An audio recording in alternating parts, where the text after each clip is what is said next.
Ay, mag-video ko lang.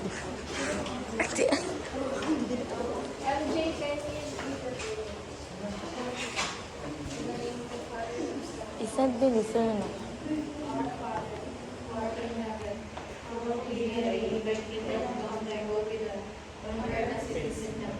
Give us this day our daily bread, and forgive us our trespasses, as we forgive those who trespass against us. And lead us not into temptation, but deliver us from evil. Amen.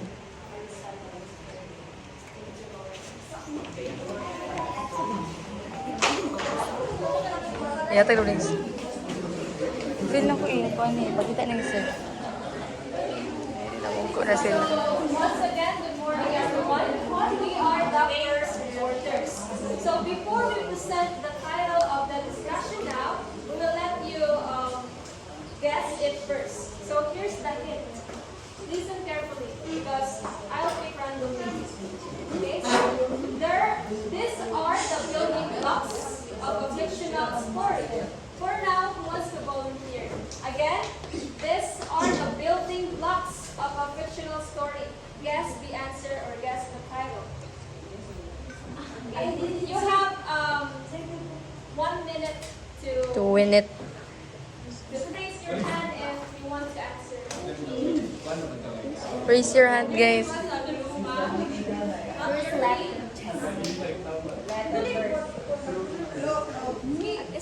Miss Cardosa? Can you erase your first? Cardosa. Go, Ma'am Cardosa. These are the building blocks of a fictional story. It ends with a letter It starts with the L. L. Literature. Language. I-N. Everything. Now. Non-fiction. Okay, the first letter is letter E. As in Emotion. Okay, Miss Honest? Go. Go.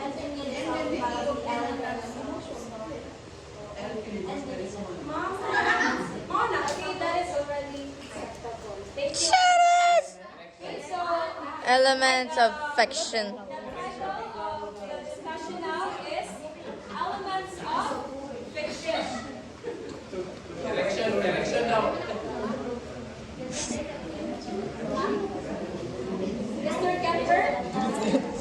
Wala. Dung. So, Wala na dung. so once again, I am your reporters. I am Diana Silva. I am Fernie Grace. I am Kirsten Cervantes. Your reporters for today. Okay, so before we proceed, everyone, the activity is a role play. So what you will do?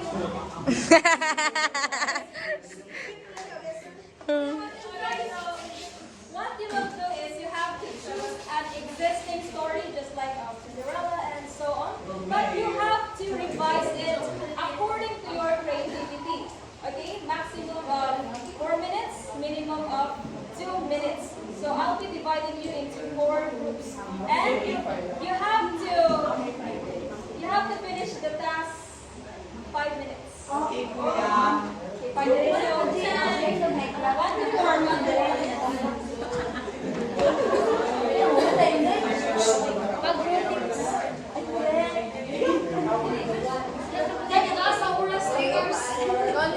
We need 10. 5. What? 1.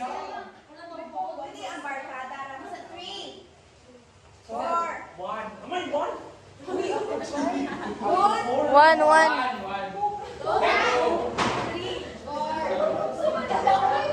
Abby Jean.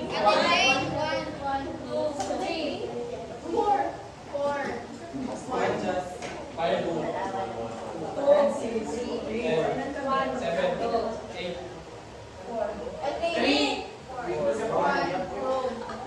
3. Three is the last number.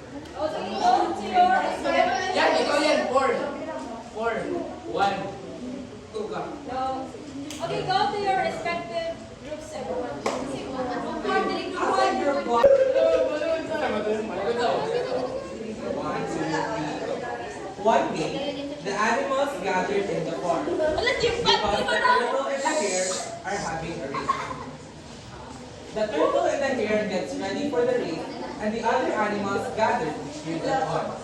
Ready, set, go! As they start to run, the hare is keeping its pace but running, and got far ahead while the tortoise is running slow. The hare realizes that this is just a friendly competition, and instead of winning alone, she comes back to the tortoise and helps him also finish the race together. Asa finish line na ba yun? The Virgin ni Luis.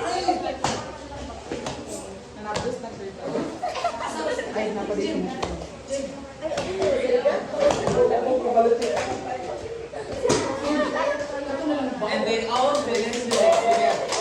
The moral of the story is to never leave your friend behind. The brief Ikaw na lang, Noah lives in a kingdom where her beautiful stepmother, the queen, is obsessed with being the most powerful enchanter. One day, the queen discovers a cursed mirror that grants her immense power but at cost. It begins to consume her heart with darkness, turning her against Snow White. When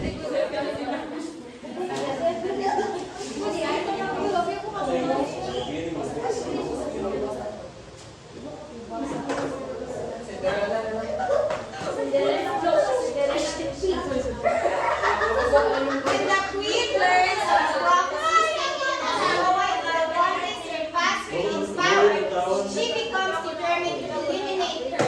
However, Snow White escapes into the enchanted forest where she meets the seven warriors, each representing different elements of nature: earth, water, fire, air, light, darkness,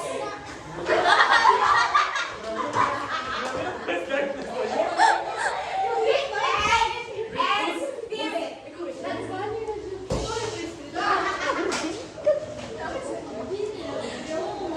Snow White runs and runs and runs and runs. The queen, enraged by Snow White's escape and growing power, casts a spell to take control of the forest. The guardians rally together with Snow White at the heart of the forest where the church mirror stands. In an epic battle of magic, Snow White realizes that true power lies not in domination but in harmony with nature. And then they defeated the queen. That's all. Bustling with music and laughter. Cinderella dresses the cabinet gown, enters, but the prince notices her immediately and approaches. So they begin to dance. But then, the clock strikes at 11:55 p.m. Cinderella looks panicked and realizing she must leave soon. Oh, it's 11:59. Shit, I have 5 seconds left. I should go. Vibes. I will go. See you later. Thanks for the dance, my prince. See you again. Bye. Wait, Cinderella!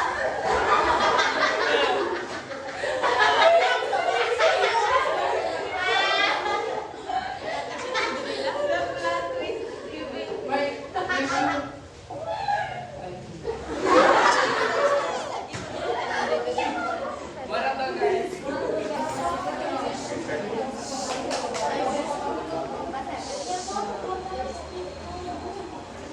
In a deep magical jungle, we have a reunion of princesses. But it's not a normal reunion. It's with the bloody twist. They will play a game. And the winner of the game will receive happiness. Here are the players. Moana. Elsa. Anna. Ariel.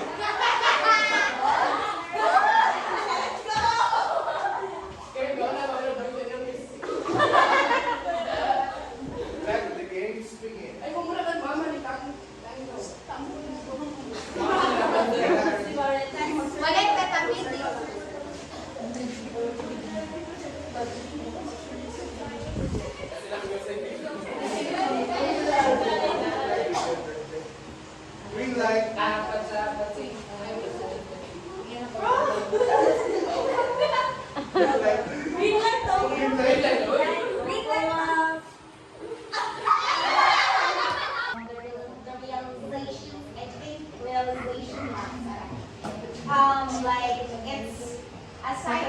Punta ka daw. Fictional stories are, as we have all know, are based on like imaginative narration. So I realized that even though it is based on our imagination, it is really fun and it's interesting to know those stories. Okay, thank you. Okay, let's have another one. Who wants to share their realization? Okay, let's have.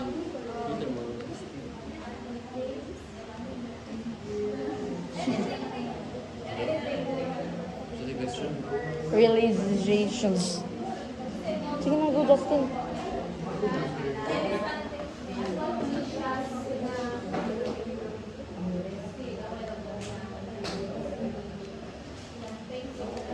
Okay, Kemper. Yes. Yes. I would like to hear your Yes. regarding. Oh, Saturday.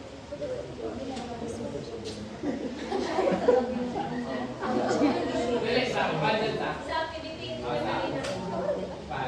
My realization about activity is that it triggers our critical thinking in terms of showing the plot twist in the story, and it is aligned with our subject, which is literature, to engage more students. Okay, thank you. Okay, I would like to hear you, your realization. Sa activity, That activity was great, pero the creativity is there and okay, great, Mario. That's so. Is a literature form of prose that describes imaginary events and people. So on the heart of every story, there is an array of characters.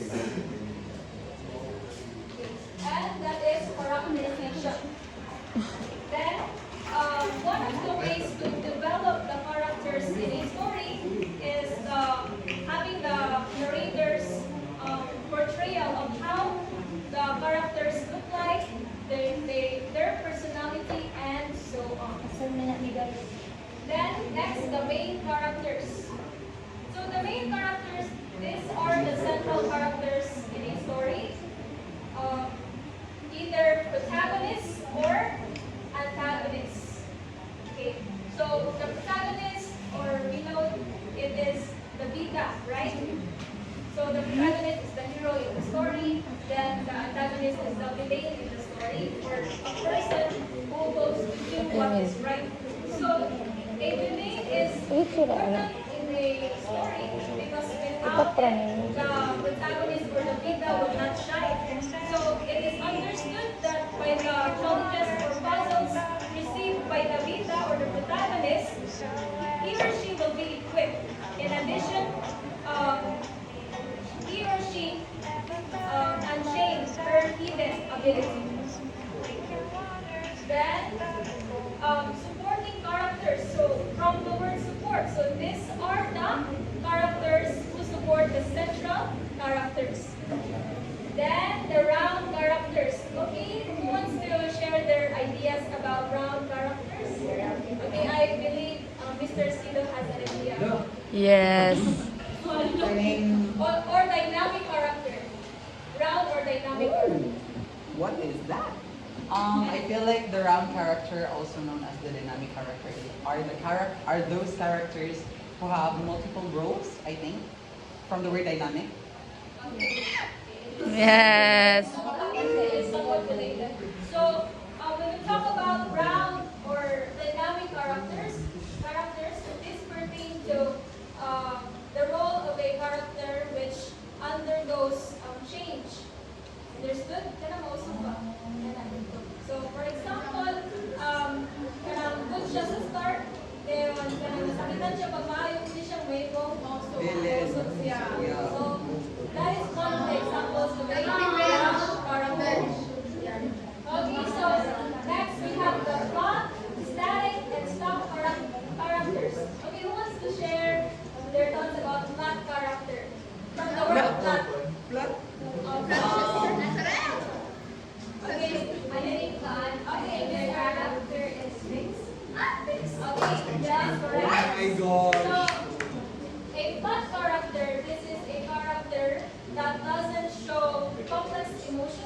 or complex motivations. Then, in the static character, this character is similar to round character because it undergoes change also. Then, in the stock characters from the word stock, so stock characters, these are fictional characters that is based on stereotypes and cliché. So one of the examples of stock characters is having the character of a mean stepmother or a loyal servant and so on. So it is understood that the stock characters is a stereotype character in a story. Okay. Then we have the foil characters. Okay, so Kailangan nagka-foil. Kailangan nagka-foil. okay, so foil characters, the foil characters and what coexist qualities of the protagonist. So, Di mo siya masyado. for example, one of the characters in the story show the Wait lang.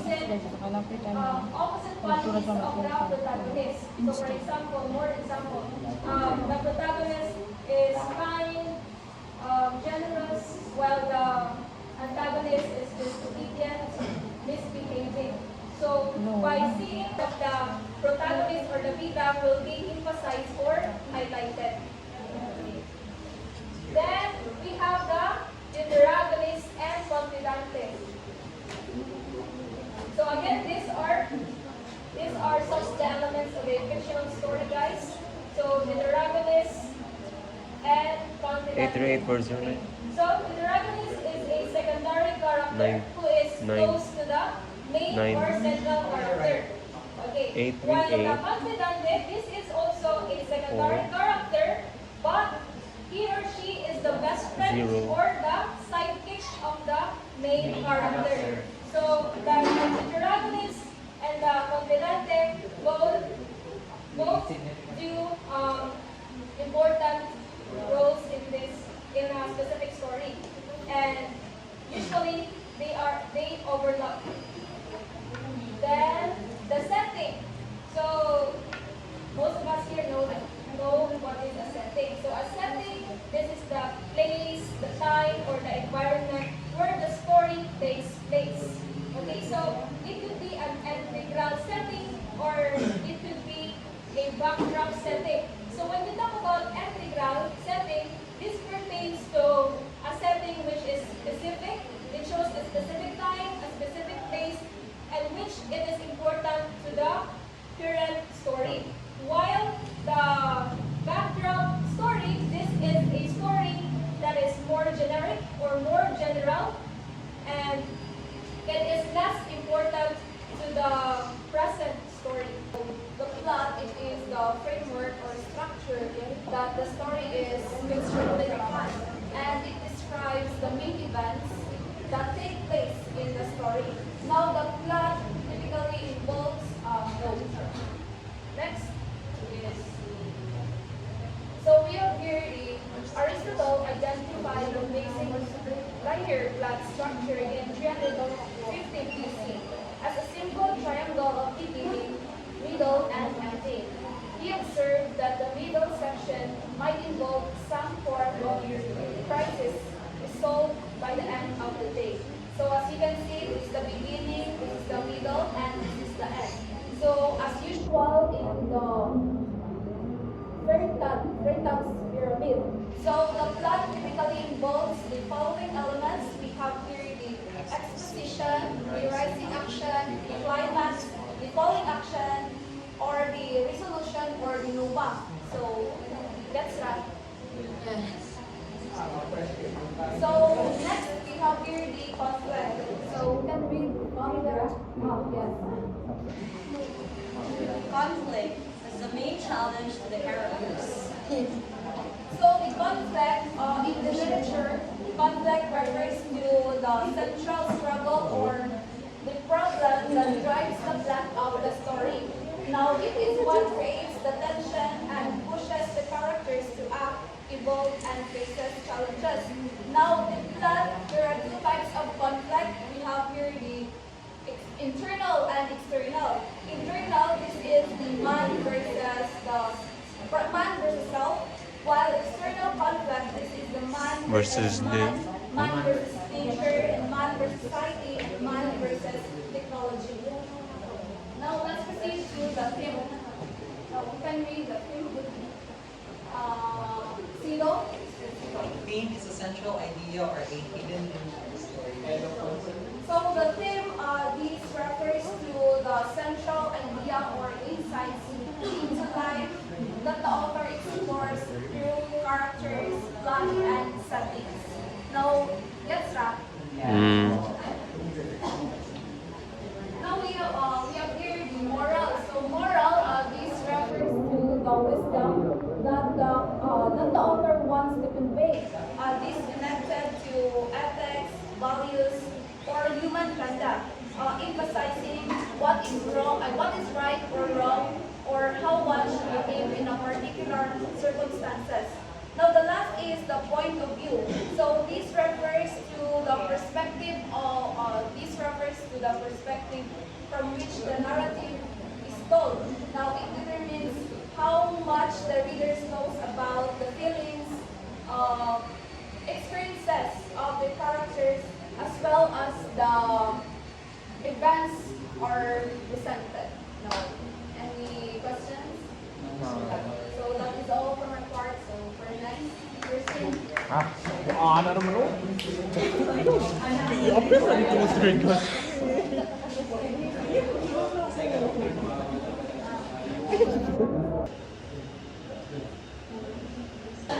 Regarding to this discussion, Luis? My part. Kanina, may question kanina. Could you please compare and contrast the supporting characters in the confidant J or confidant? Oh, okay. Okay, thank you. That's all good. Nice question. So, so the confidante or the confident is a secondary character, and which it is it is specifically the best friend or the sidekick of the main character. And the other one is the supporting character. So it is similar, of course, supporting character, confidante. So from the word best friend, from the word sidekick, so that belongs to supporting character. So confidante is considered to be one of the supporting characters in the story. So it's under. Yeah, it's under. Yeah, but if we will specify anything in the supporting characters, that is categorized by confidante and the other one. Okay, so the other question. We'll give you A break! we'll give you a fictional story. Same group, same. What's the reaction? And any topic will do, but will not accept vulgar type of writing. Okay, so katong inyong kagrupo, mura to biyakan yung kagrupo. Good. Any topic, sa fictional story. So to sum it all, fictional story is a story that is not real, but it could be based on the real situation. Then the mentioned aspects, those are the elements of a fictional story. So that ends our part. Thank you for your cooperation. God bless everyone. Yes.